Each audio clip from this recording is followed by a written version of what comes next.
Hi guys, welcome back to the Spurred On podcast. Here I am on the We Are Tottenham TV set with Sim from We Are Tottenham TV to give a prediction for this huge Aston Villa versus Tottenham Hotspur game this coming Sunday. Sim, how are you and what are your overall feelings towards the game coming up? Yeah, I'm doing very well, thank you. Look, it is a bit of a six-pointer in the top four race, and I think for me, I'm confident we can go there and get a result. I'm liking the way we played against Palace. I think Aston Villa, the way they like to approach games does kind of suit Tottenham. I think we saw that at the Tottenham Stadium, back in October. Even though we lost the game, we created probably enough chances in that game to win 3 games, let alone just that game.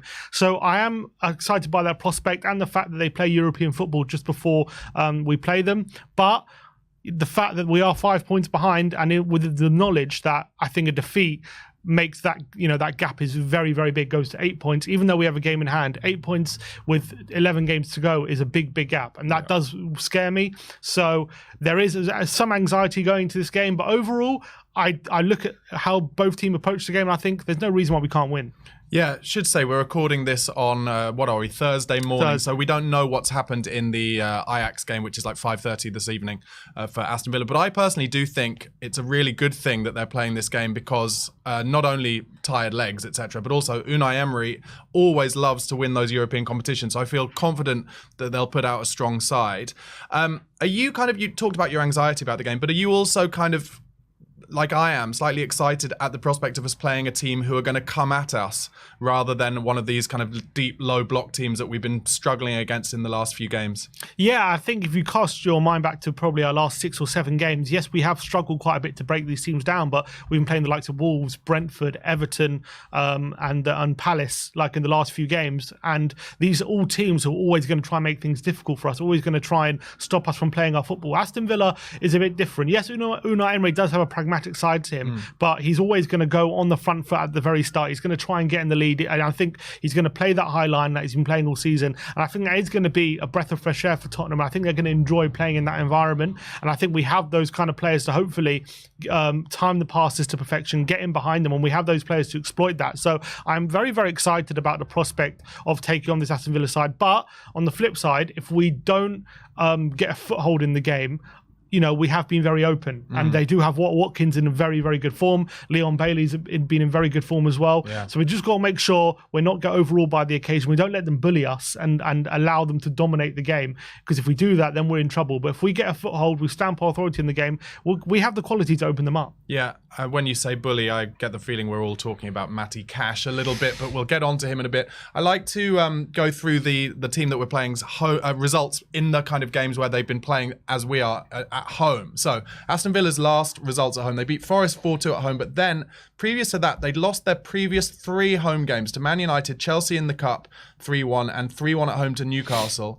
Before that, in the 4 previous games to those defeats, they were looking pretty good. 3-2 at home to Burnley, although Burnley are so wide open. I'm actually surprised that they didn't beat them by more. And then they drew against Sheffield United, bad result, but before that, they did beat Arsenal and Man City. I mean, I guess if you were looking at those games, you'd say the Arsenal and Man City games, you would expect them to be more goals in those games, but actually there weren't. So I wonder with this kind of Aston Villa Spurs game where we're all expecting them to be goals galore because of, high press versus high press, etc., etc., maybe it'll be more like the Man City Cup game that we had where we expected them to be loads of goals, and actually both teams will be a little bit more maybe afraid to lose, a bit tighter.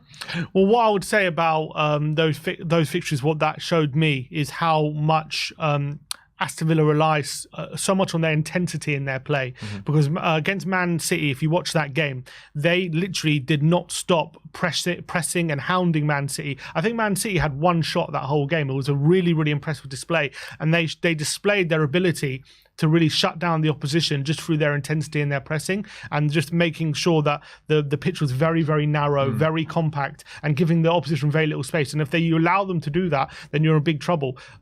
They tried to do that to us at the Tottenham Stadium, but we were able to play through them and create enough chances.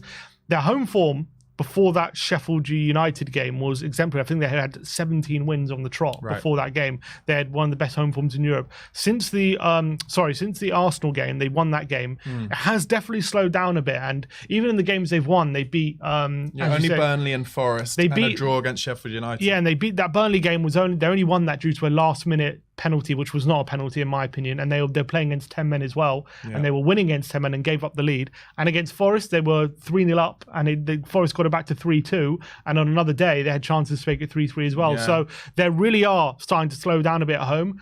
And given the fact they rely so much on intensity, to keep up that intensity when they're playing in the Europe, that is what I'm looking towards, us having the advantage. Yes, I hope you're right. Also worth saying, in their last game, which was away at Luton, they were 2-0 up, and then in the second half kind of capitulated a little bit.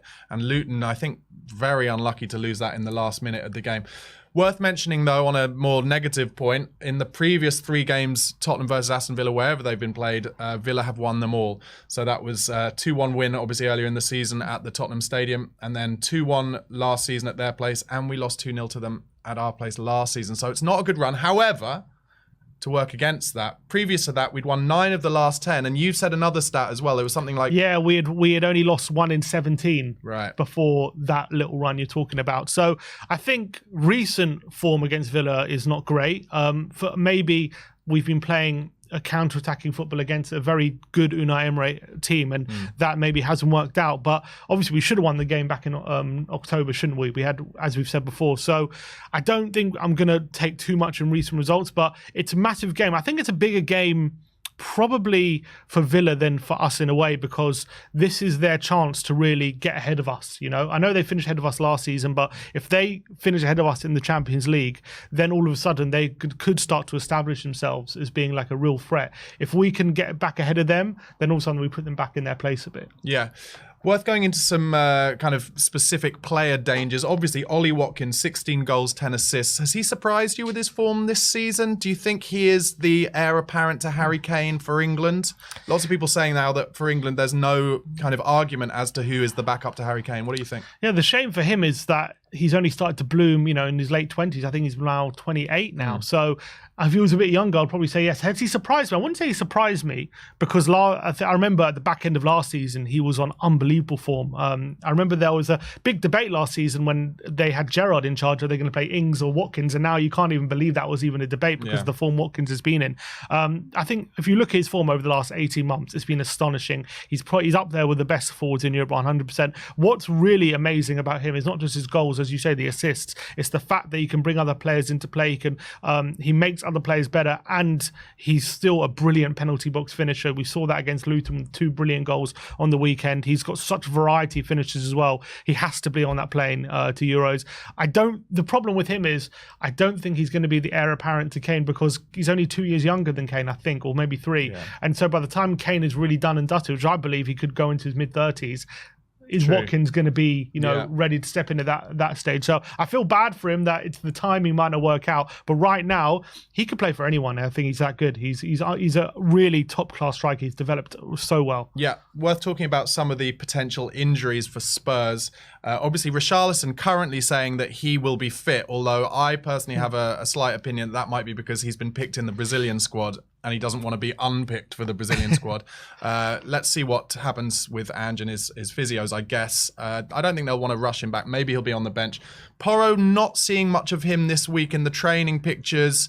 Obviously, Ange said a couple of weeks ago he thought he might be back for the Villa game. We want him back. We need him back. Is it one where you'd rush him back if there was any chance of getting him in, or is the kind of following 11 games or so more important?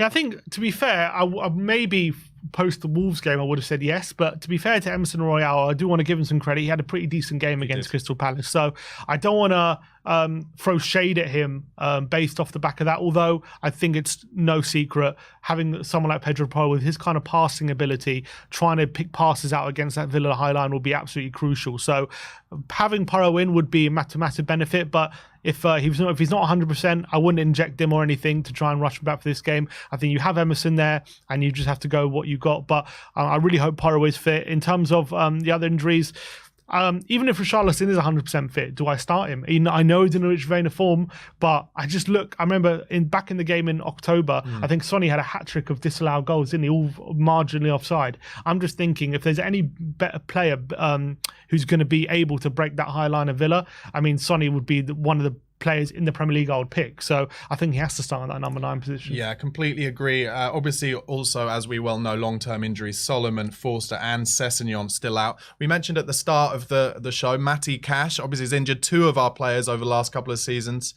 pretty badly. Do you get the sense that Christian Romero might be stalking him from the start of this game? Well, if you look at that picture of that death stare he was giving Matty Cash back in the game in October, I think a lot of people are looking at this game and thinking, look, we can do without Romero for the next 3 if he can take Cash out early and give some retribution. But it's such a big game how it's panned out, so I don't think we can afford for any silly over zealous challenges. Hopefully, I do hope we do stick it on him a bit without going over the top. Be smart about it. That's what I hope. I'd be happy for them to be like really calm the whole game and then just at the end give it the full beans, like stick it on them after the end of the game, like abuse them to their face.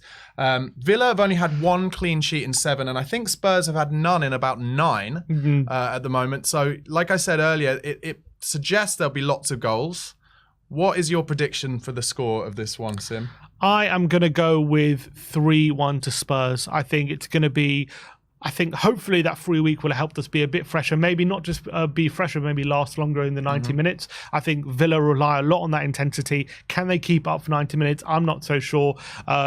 Yes, they've also been conceding goals. The problem with that is they now have their centre-backs fit. I think Konsa and Carlos are going to be fit for this game. But how fit will they be? Are they going to be 100%? Will we be able to exploit that? Will they be able to be playing 90 minutes? We'll have to wait and see. I think the football we play is going to be more than capable. Maybe not straight away. I reckon, the first half might be very, very difficult as Villa are putting it on us. But I think as the game goes on, if Villa aren't winning, I think we're going to be able to exploit that situation, and I think we're going to be able to take the 3 points. And it's going to mean a lot in that top 4 race if we can go 2 points behind with the game in hand as well. Completely agree. I'm going to go for 2-2 as my prediction, and the reason that is because that's what I predicted against Palace last week, and we won 3-1. So I'm reverse engineering the result single-handedly. But also, I actually, it wouldn't surprise me at all if it was 2-2. So I'm going with that. Finally, I'm going to give my little prediction for what I think the team will be. I'm going Vicario. I'm going to say Royal. I think there hasn't been enough chat this week so far to think that he'll actually start. Maybe he'll be on the bench. So I'm going to go, in terms of Porro, sorry. So I'm going to go Royal, Romero, Van de Ven, Destiny Udogie on the left, Bissouma, and then I think he might bring Sarr back for this game, and Maddison. And then I'm going to go controversially, I'm going to go on the left, Werner, Sonny in the 9, and I think he might start with Brennan Johnson on the right to try and make the most of those wide open spaces in behind the Villa team. Any changes to that for you, Sim? What do you think? The only change I would make is sticking Kulusevski in, because the reason I'll do that, I fear with Villa's pressing nature, without someone who can hang on to the ball like Kulu in the final third, it's just going to be coming back at us. That's what I'm worried about. I do agree, having those 3-pronged threats in the pace threat, that is very, very tempting to have from the start. And if we can get all 3 of them running in behind, then it's a lot of pressure on basically Maddison essentially to find them. And if Porro's not playing as well. So I think that's why I would stick with Kulusevski. That would be my only change from your lineup. Do you think Sarr will come in for Bentancur then? Bentancur maybe arguably might be able to thread a pass a bit better. But Sarr with the engine, I think, will be important in terms of the pressing. Yeah, I agree. I think Sarr comes in. Again, Bentancur was very disappointed in himself, wasn't he, on the weekend after his performance? I don't think he was terrible, but he's set such high standards for himself. When he doesn't meet them, he's probably getting frustrated. Sarr had a little bit of a niggle, didn't he? Right at the end of the game, he was lying down. He's got a back injury, apparently. Yeah, that's what Andrew was saying. But if he's back from that and he's okay to play on the weekend, I do think he comes in for Bentancur. Brilliant. Well, thanks, Sim. Thanks so much for coming on the show. Guys, thank you so much for watching. Please don't forget to press the like and the subscribe button. Or if you're listening on the podcast platforms, follow or subscribe wherever you're listening to. And don't forget, you can become a Spurred On Pro or Patreon member, just £1 a month. All the details in the description box below. But more importantly, with a huge game coming on Sunday, come on, you Spurs.